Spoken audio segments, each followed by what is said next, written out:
This poem is dedicated to the children who have been detained by ICE.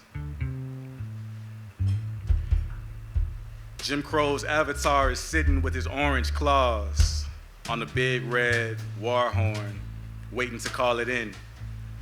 The burning white end of this blue speck of dust, our only home in this black multiverse, turned into a land of wasted lives and lives unlived by the inaction of the unbound and the indifference of the ignorant.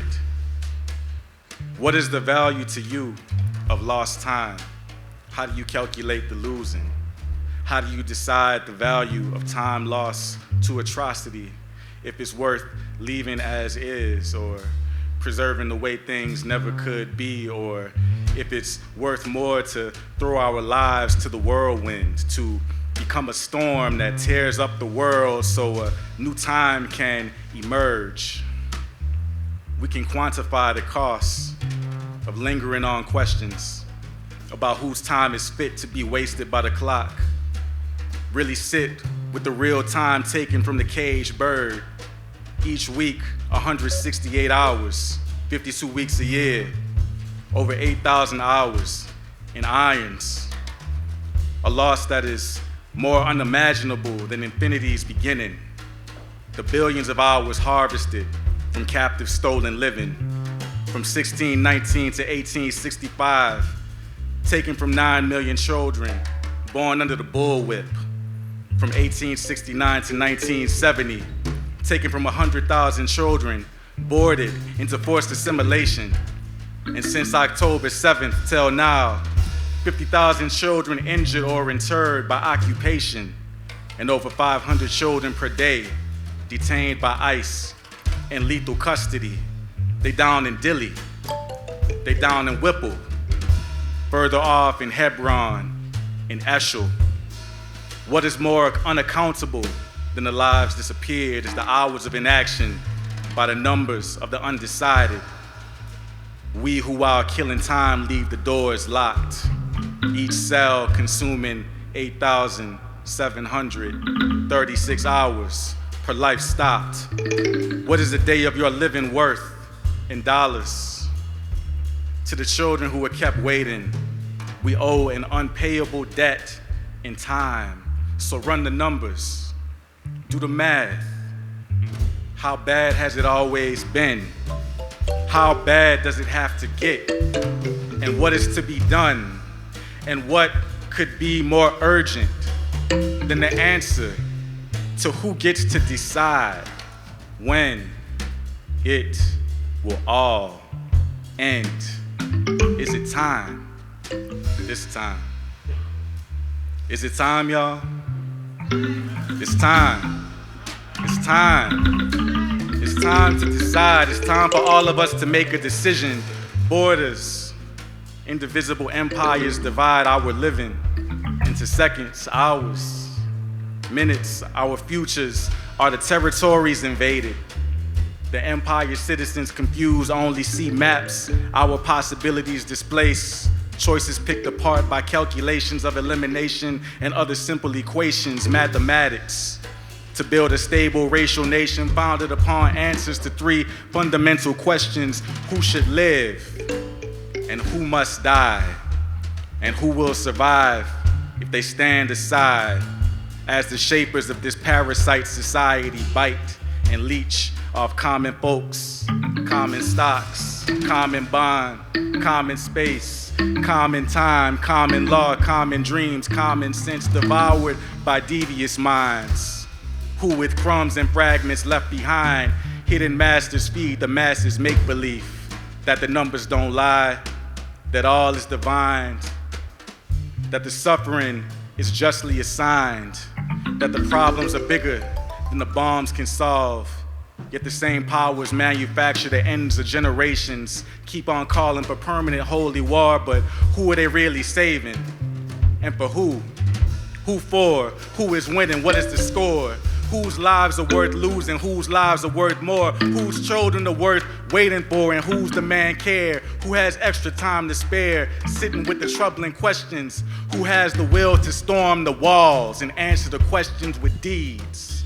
How much longer would stolen lives have to be deferred while heads bow with deference to sock puppets elected to authorize negligence, misery, cowardice, genocide?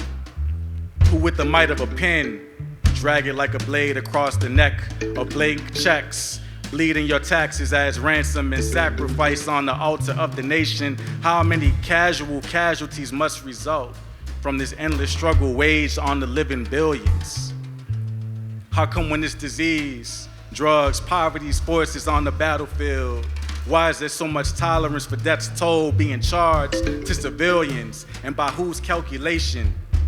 By whose calculation? Who decides the mathematics of survival? Who decides when this ends? And what could be more urgent to fathom? What dreams beyond yonder anti-ballistic window into the life of a toddler crying on a sleeping pad in a prison camp surrounded by Gestapo? What lurks in the rage-filled dreams of a slumbering giant underground in the slum planet's ghettos? And what could be more urgent? What could be more urgent than becoming a menace to a society pretending to be asleep? What could be more urgent? What could be more urgent than survival? News reports, appropriations for incinerators, 30,000 beds at the detention centers, a crematorium capable of burning 262 million person hours lived. Somewhere a boy mayor fixes his hair before going on air to collect gold stars on behalf of the citizenry, awarded for wagging his mittens at anyone sitting with the question of it stopping an ethnic cleansing run by corporate raiders who captured the government worth the cost of fighting it. And if not, what is? Who is worth protecting? Smiling, the mayor says, stay inside or come out and protest peacefully. The governor shakes hands and sends prayers to keep evictions at bay while families whose futures have been stolen bleed out time.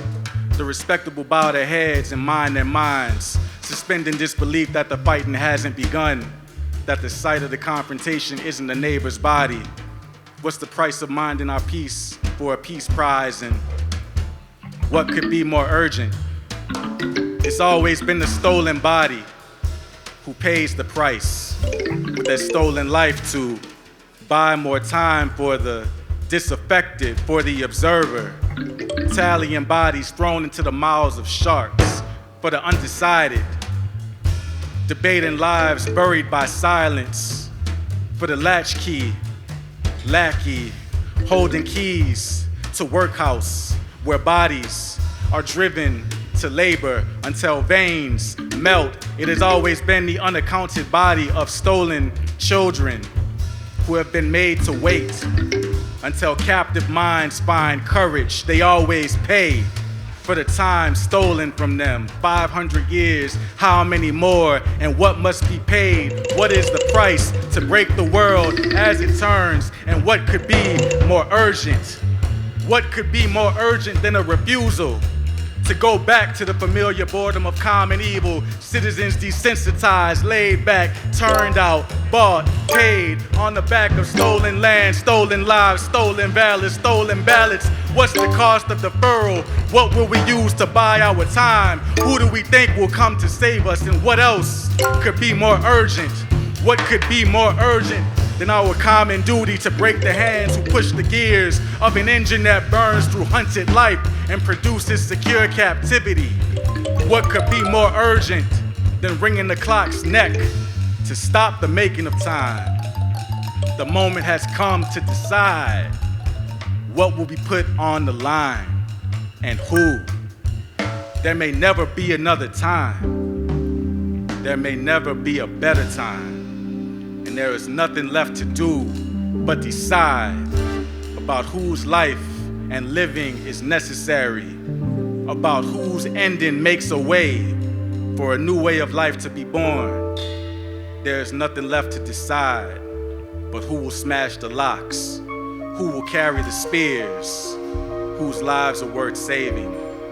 and when and whose time must end.